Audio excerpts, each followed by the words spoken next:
Everyone, I'm Shandy. Today I would like to share with you a manufacturing process called grooving.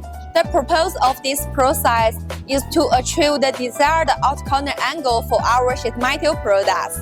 As you can see, I have two parts on the table. They are made of the same materials and have the same thickness of the metal sheets, but their out-corner angles are significantly different. Now let's find out what the magical power the grooving machine has to make such a difference in the out-corner angle of these two products. What we see here is the Swiss electronic laser cutting machine.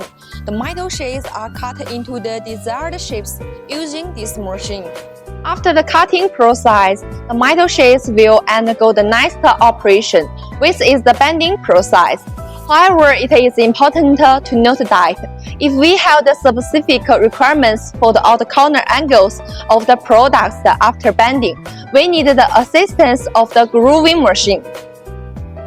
For example, the two metal sheets I have here are both 2.0 mm thick.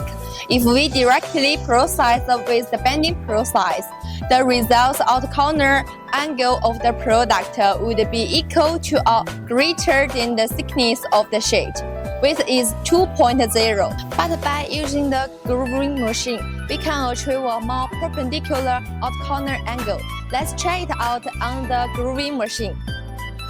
Grooving is actually a common process in sheet metal fabrication that can meet different requirements for out-corner angles. We can achieve the desired out-corner angle by directly bending or using grooving techniques with different depths. The grooves has been made. Now let's take these two metal sheets to the bending machine and see the difference.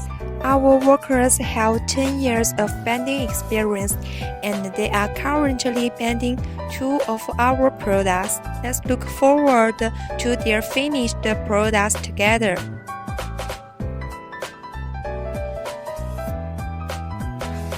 Look, there are the final products after bending. Now let's measure them. The part without grooving has an out-corner angle of 3.0. On the other hand, the part with grooving has an out-corner angle that is closer to the thickness at the bending point, approximately 1.0, which is closer to the right angle. That concludes today's presentation on the grooving process. Thank you for watching. If you have any other sheet metal fabrication processes you'd like to learn about, please leave us a message. See you next time!